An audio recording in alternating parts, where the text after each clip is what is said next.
Greetings, everyone. Dr. Brian Scott with you again today. We're looking at the signs of the end this week. And this Insight to End Times podcast series began a year and a bit ago, and we've been sharing over the past year. We're now up to episode number 339. We have been sharing the signs of the end times. Jesus was asked a question by his disciples in Matthew chapter 24. And it was verse number 3. They asked him a question, and he answered. And so they said to him, "Tell us, Jesus, when will these things be? And what will be the sign of your coming? And what will be the sign of the end of the age?" So they asked him 3 questions. Essentially, they were saying, when will we know that it's almost the end? What will be the sign of your coming? What will be the sign of the end of the age? We're still asking that question today, some 2,000 years later. Jesus answered the question in Matthew chapter 24. I want to read you a couple verses to show you what his answer consists of. In verse number 4, he says, "You take heed that no one deceives you." He said, you be very, very cautious and careful that you don't fall prey to deception. In verse 5, he said, "Many are going to come in my name, saying, I am the Christ," or "I am a Christian, and they will deceive many." So 2 verses. The thrust is deception is coming. It's going to be strong. It will be overwhelming. Be prepared for it. In verse number 11, he says, "Many false prophets will arise, and they will deceive many." So here he is on the same theme again. Many false prophets will arise. They'll deceive many. And then in verse 23, he says, if anyone says to you, "Look, here is the Christ," or "there is the Christ," don't believe it. Verse 24, for false Christs, false Christians, and false prophets, they're going to rise up and they're going to show great signs and wonders to deceive even the very elect, the very best believers. So his disciples said, when will be the sign? What will be the sign of your coming? What will be the sign of the end of the age? And in these 5 verses that I referred to, 6 verses, 11, 23, and 24, he says there's going to be a lot of deception. The very first, most prominent, in-your-face sign will be deception. And aren't we living in that today? We see deception everywhere we look. It's wide scale. It's worldwide. It's coming from every source. So when he starts out, he says, take heed that no one deceives you. Person to person, no one deceives you.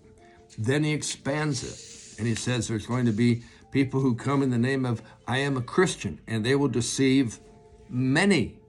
And then he talks about false prophets coming. And then he talks about them deceiving many. And then he says, hey, we're going to have false Christs, false Christians, false prophets, and they're going to even operate in signs and wonders, and they're going to deceive many as well. So Jesus is telling us over and over again, deception, deception, deception, deception, deception. You know the problem with deception? Most people will see you and they'll know you're deceived, but you won't know it yourself.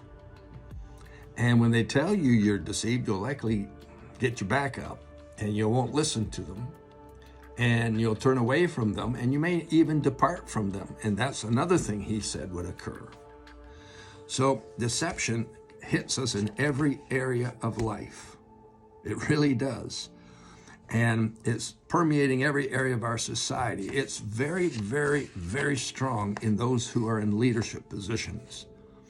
The quality of leadership has really taken a downturn in our society today. What does deception do? It attacks the truth.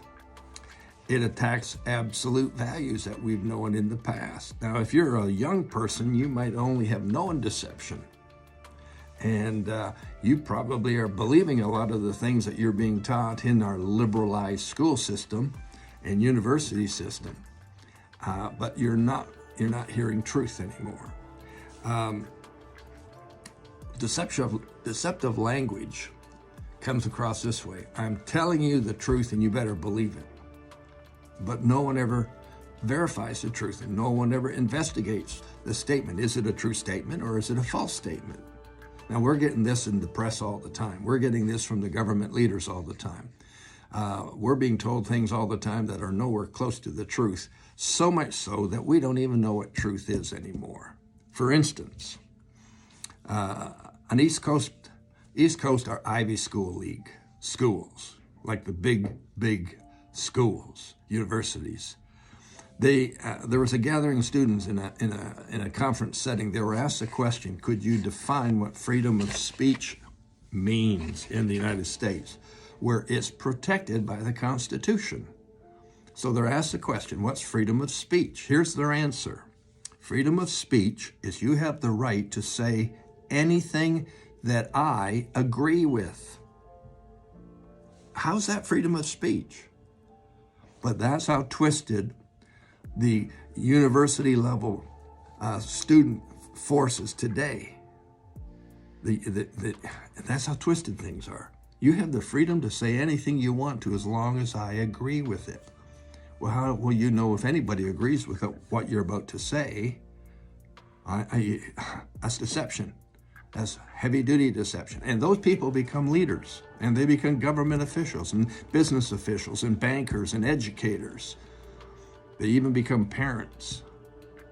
And so what they're passing on is full of deception to begin with because they have become indoctrinated with it.